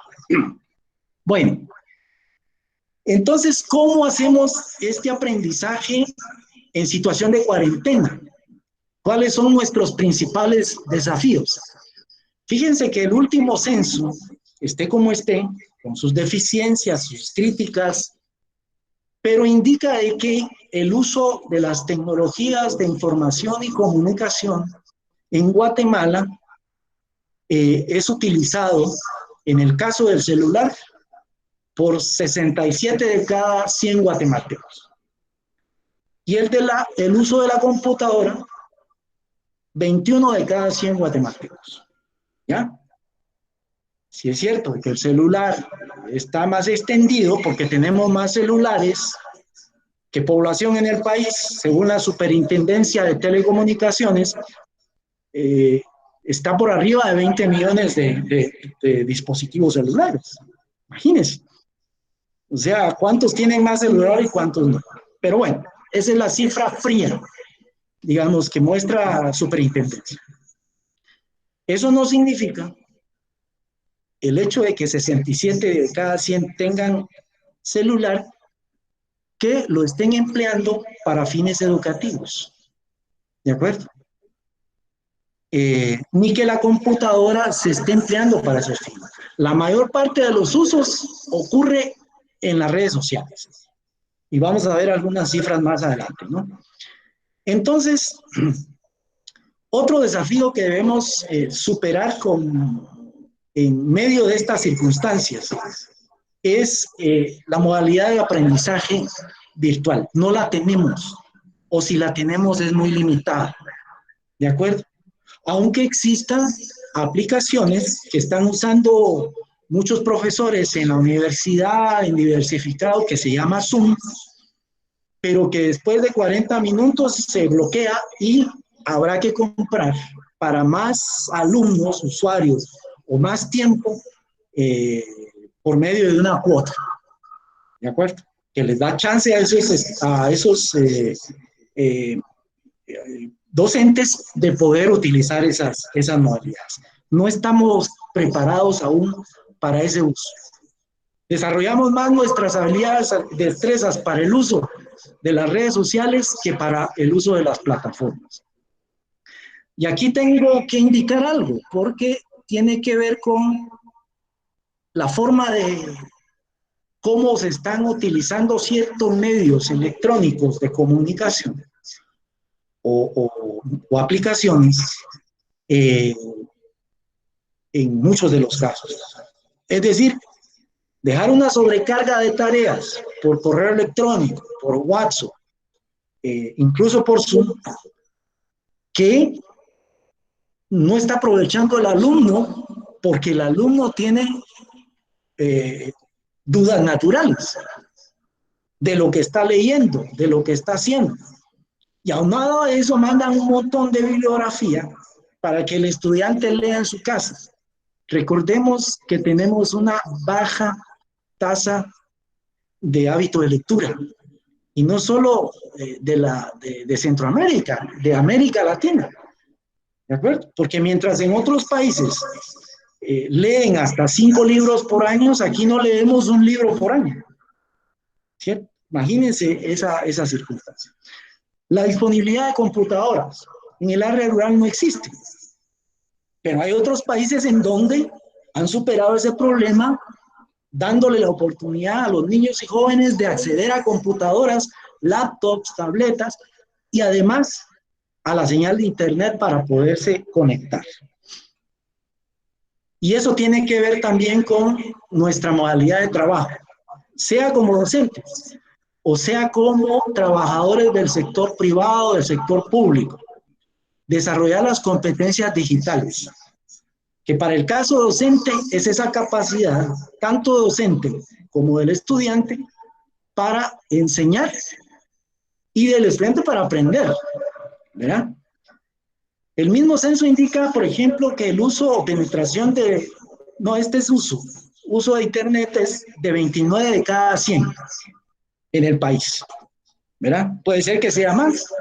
Ahorita seguramente se elevó el número de usuarios y de acceso a internet, porque aquellos que no tenían tuvieron que comprar una instalación de internet para poderse conectar, ¿de acuerdo? Entonces, es muy seguro de que el uso del internet ahora, pues obvio, creció con motivo de este confinamiento. Otra cosa que es limitada y es un desafío es el aprovechamiento de internet. Por una cosa es que yo tenga acceso a internet, lo utilice, pero en lugar de estar aprovechándolo para fines de aprendizaje, ¿ya? Lo esté usando para conectarme con los amigos por las redes, lo cual no es malo, ¿de acuerdo? Pero también no hay un proyecto educativo que garantice de que exista la plataforma y de parte del docente además la capacidad de desarrollar contenidos y dinámicas para enseñar por medios virtuales. Bueno, el uso de las redes, según este censo, estamos hablando de Facebook, en el país de 7 millones de usuarios. Ahorita, por supuesto, estas cifras ya se alteraron, ya crecieron. ¿Por qué? Porque por el confinamiento. El Messenger para el censo lo usaban 4 millones de personas en el país. El WhatsApp 2.6 millones, Instagram 1.3 millones, el LinkedIn 0,78 y el Twitter 0.4. Entonces, imagínense ustedes la cantidad de usuarios, ¿ya? Que simultáneamente usan, por ejemplo, Facebook o Messenger y WhatsApp, que ya daría una cifra cuantiosa, que es superior, por ejemplo, al aprovechamiento del Internet. Bueno, ¿qué experiencias de enseñanza virtual podemos aprender que se hacen en otros países? Muchos especialistas en la pedagogía y en la enseñanza virtual manifiestan y siguen insistiendo de que la fortaleza más importante no es la multimedia, sino la didáctica. Que el diseño debe abarcar los tipos de contenido, objetivos de aprendizaje, finalidades formativas concretas. Pero además importa mucho el uso combinado de plataformas tecnológicas aptas o idóneas para cada grupo y sus sistemas de estudios. La plataforma que se use para estos fines debe integrar comunicación sincrónica, la que es en tiempo real, asincrónica, que es en diferido, archivos, evaluaciones de aprendizaje, grupos de discusión, gestión de conocimientos, calendarios, por ejemplo, entre otras cosas, y adaptarlos a cada uno de los grupos escolares o niveles. Por supuesto, es importante de que se elija según el nivel educativo, desde un instructivo para autocapacitación hasta sesiones dinámicas e interactivas con grupo formal. Porque usted no puede así de entrada decirle, bueno, conéctese al Zoom, al Meet, si efectivamente no tiene un contenido, un objetivo, un plan de clase, una forma de cómo evaluar que puede ser distinta a la presencial. Y otras consideraciones que vienen al caso, ya para finalizar, y no aprovecharme más o abusar de la presentación y dar chance de pronto a algunas preguntas, otras consideraciones. En primer lugar, esas plataformas virtuales que se desarrollen deben ser integradas, adecuadas a las edades escolares, a los niveles escolares y universitarios, a los contenidos, evaluaciones y capacitación. Si hay un país en donde se ha utilizado exitosamente una plataforma virtual, tenemos que mandar a las personas para capacitarse allí de cómo lo hacen y replicarlo en el país. Además de que nuestros ingenieros en sistemas en cada universidad estén en la capacidad de poder desarrollar una plataforma efectiva que contribuya a esa enseñanza, por lo menos en época de crisis o de emergencia, como la actual, por ejemplo. La educación virtual incide, por supuesto, en las relaciones interpersonales, en la comunicación con otras personas. Está prohibido, por ejemplo, las visitas. Para los que cumplimos en mayo cumpleaños, tuvimos que pasar la compañía de una persona o a solas, porque no tuvimos la oportunidad de invitar a nuestros amigos. Yo soy muy propenso a festejar mi cumpleaños. Me recordaba hace un año que tenía aquí a 15 amigos reunidos en mi casa, cabalmente almorzando un platillo que yo preparo. Y por supuesto la resistencia al cambio. No hay que perder de vista la resistencia, porque para las generaciones que estamos acostumbrados a las clases presenciales en aula, ¿ya? Y a otro tipo de modalidades de enseñanza, evaluaciones, significa de que esto es algo nuevo. Entonces habrá resistencia de los maestros, de los docentes a utilizar eso, o en su caso a utilizarlo mal, ¿de acuerdo? Porque no se trata de mandar ahí por correo la mayor cantidad de tareas, ¿ya? Estos niños, por ejemplo, en edad preescolar, que están prendidos a la computadora una vez al día, un día a la semana, ya, para ir haciendo juegos y todo eso. Imagínense. Lo que puede causar este tipo de circunstancias es que volvamos propensos a los niños a la computadora como alternativa de distracción, pero no como aprendizaje. Entonces habrá que pensar, como les digo, en la modalidad, en la herramienta, en el contenido para preescolares, para primaria, básicos y universitarios. Bien, y no sobrecargar académicamente. Si fíjense que ya ustedes, ya teníamos ese problema antes, ¿verdad? De que en los colegios se daba sobrecarga académica, dejarle la cantidad de tareas a los niños, a los jóvenes. Los niños tienen que descansar, tienen que jugar después de la escuela, donde aprendes en la escuela. Y esta modalidad empezó a ensayarla un colegio privado, no voy a decir el nombre, en una conversación que yo tuve con el padre Juan. Me dice, y sacaron un artículo publicable en ¿cómo se llama? Publicable en el periódico, me parece a mí, un reportaje, donde hablan acerca de la necesidad y el ensayo que está haciendo el colegio de no dejar ningún tipo de carga, de tareas para la clase, para la casa, perdón, ¿ya?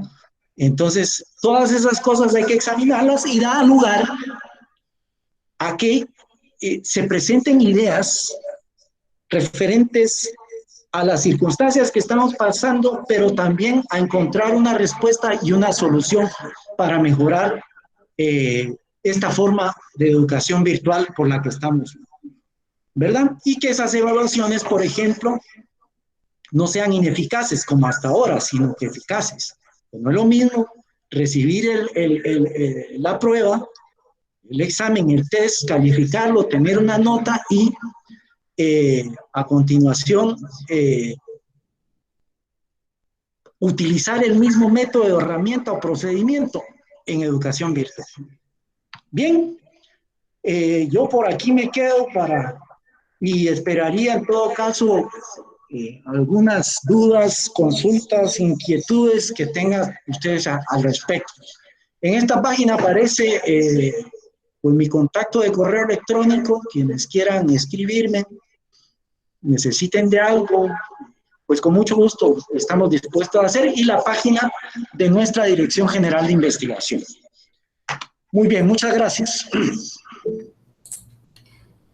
Agradecemos al licenciado Roberto Barrios y vamos a dar espacio a que abran sus micrófonos y puedan realizar preguntas directamente. Uno por uno, por favor. Buenas tardes, licenciado Roberto. Excelente presentación. Solo tengo una duda. Los datos que utilizó en las últimas diapositivas, todas son del censo, o sea, sobre todo los porcentajes de usuarios de redes sociales y demás.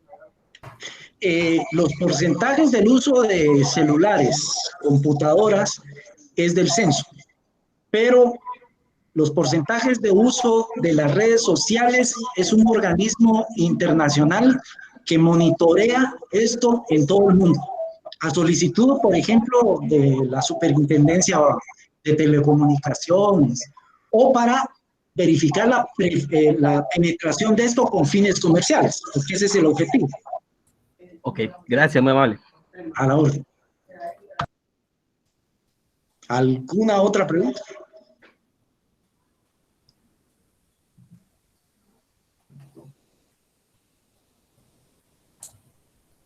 Lick, buenas tardes. Buenas tardes. Aquí le saluda Denis. Sí, así es. Sí, así es. Muchas gracias. Pues bastante interesante su conferencia, Lick.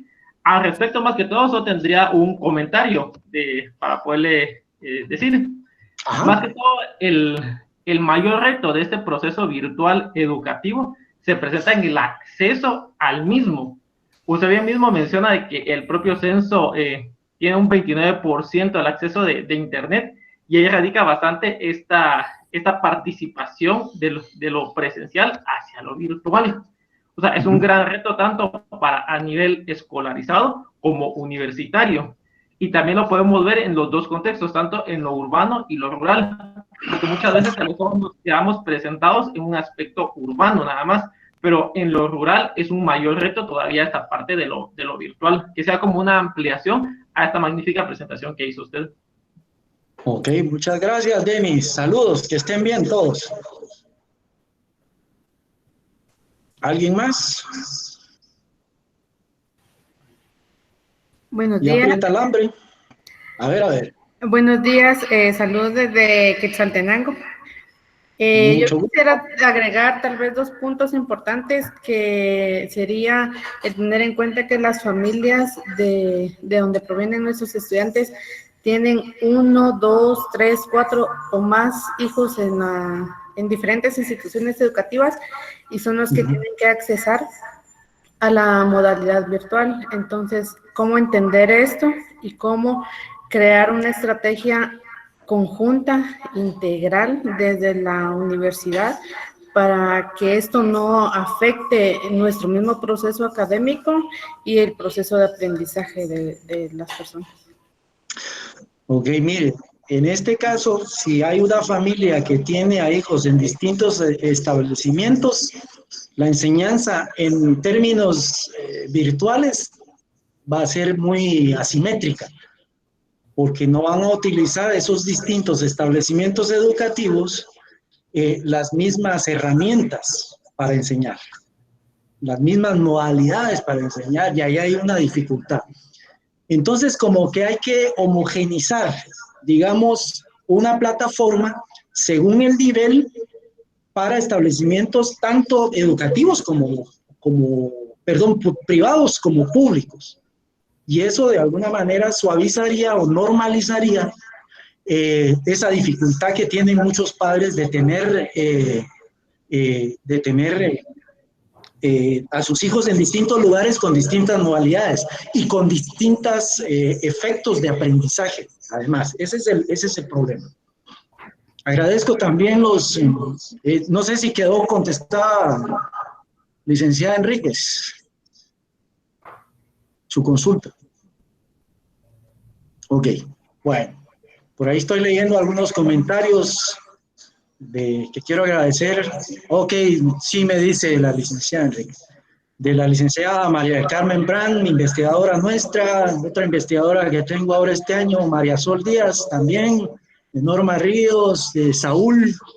Muy pertinente el comentario en el sentido de que, en efecto, la educación virtual o el teletrabajo puede ahorrarnos tiempo, puede ahorrarnos costos incluso.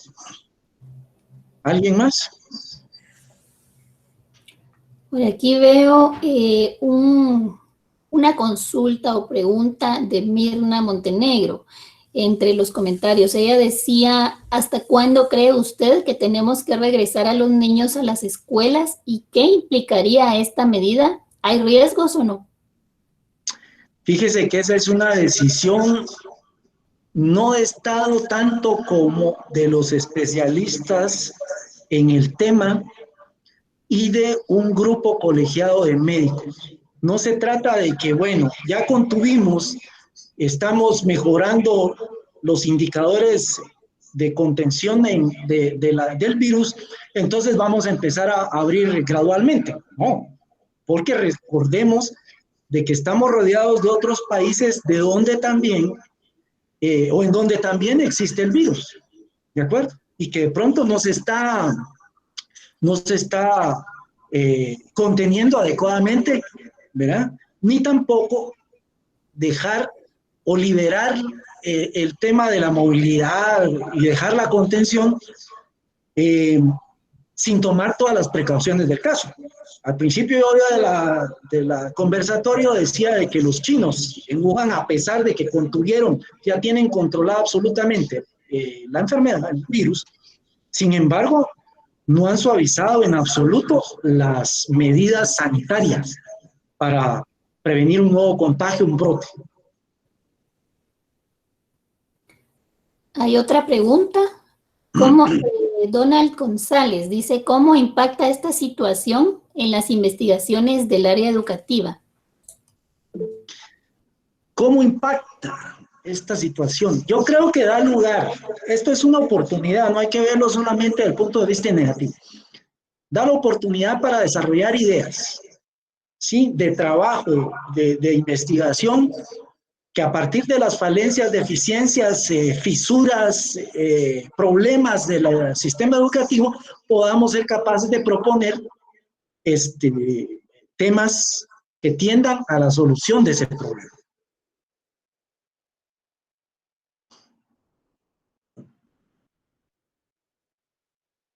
No oigo.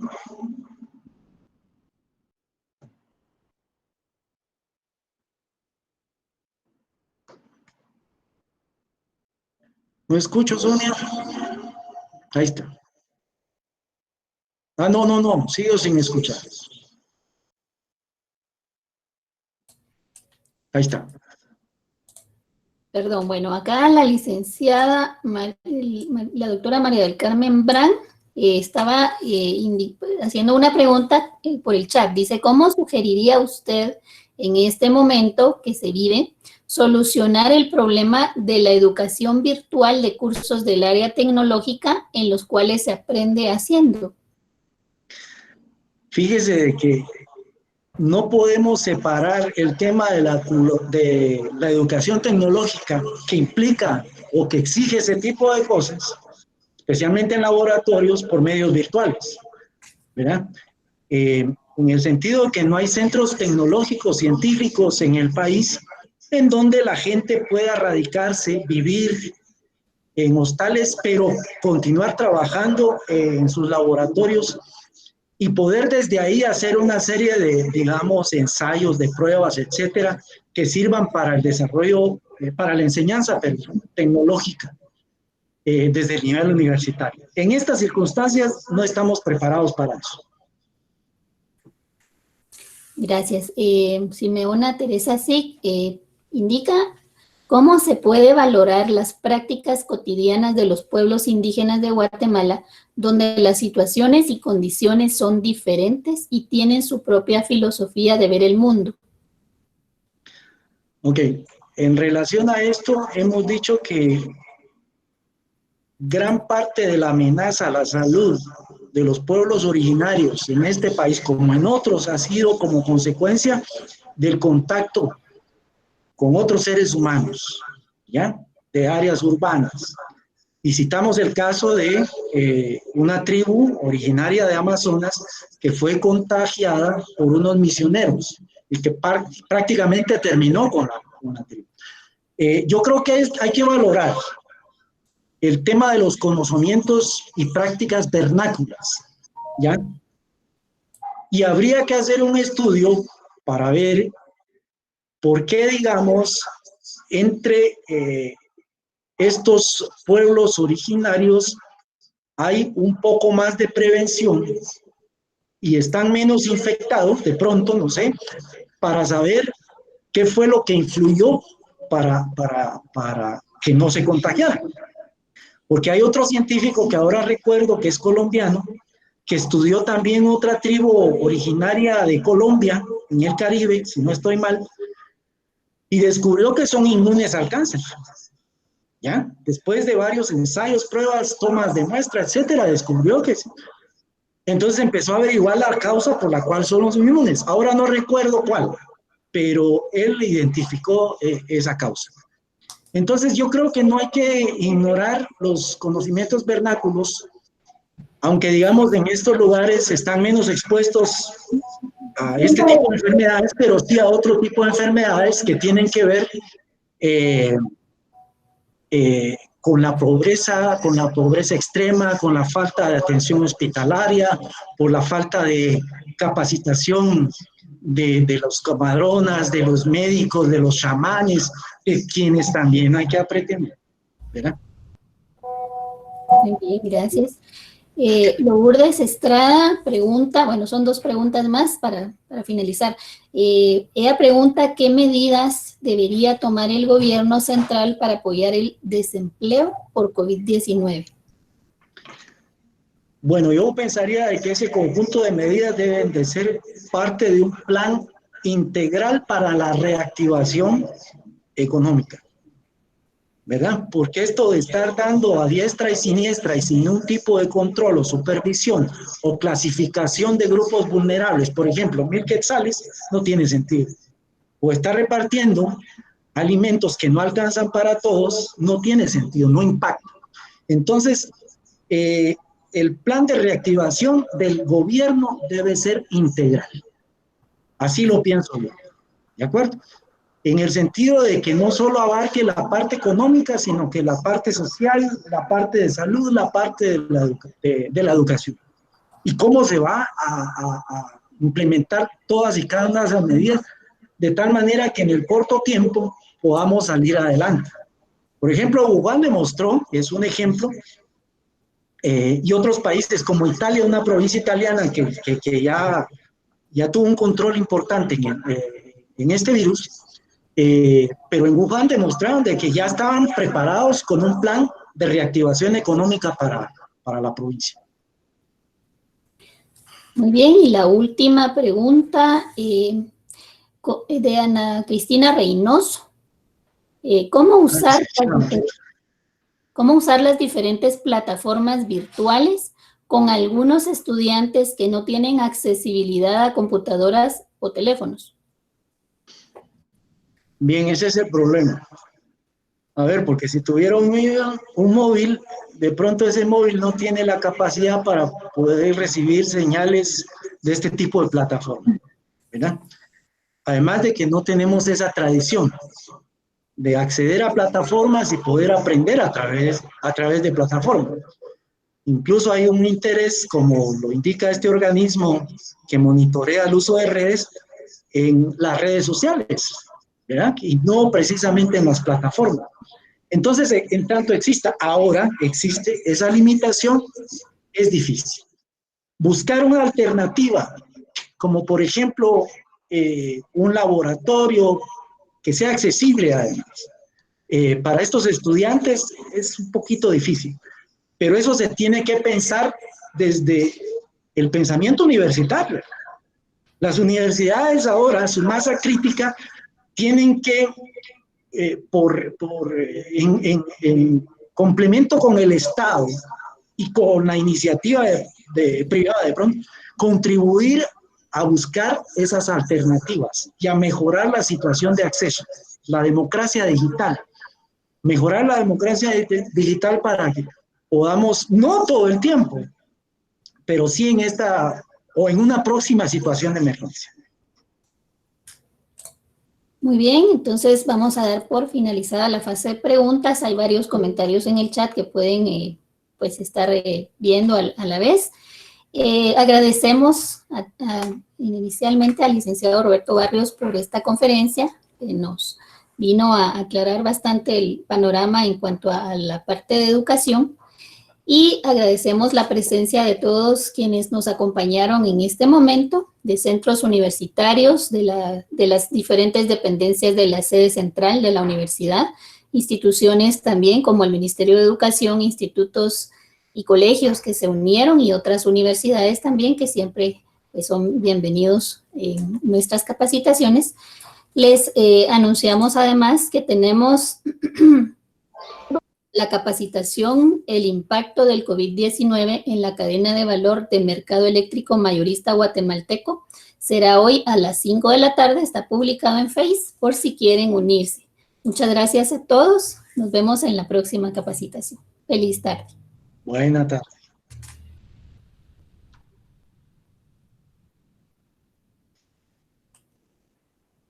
Feliz tarde. Gracias.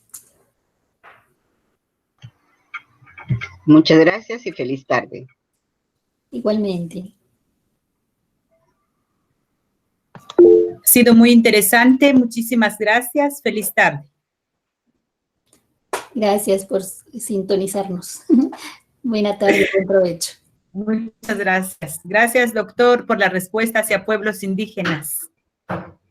Y a ustedes por su audiencia. La constancia. Para llegar a sus correos posteriormente. Feliz tarde, compañero de Digi. Saludos, Roberto. Buen trabajo. Gracias, Saúl. Muy amable. Saludos, ingeniero.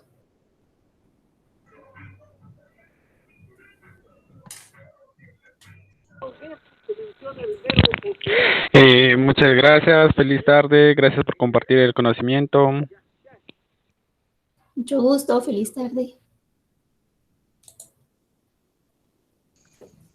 Muchas gracias. Feliz tarde, buen provecho.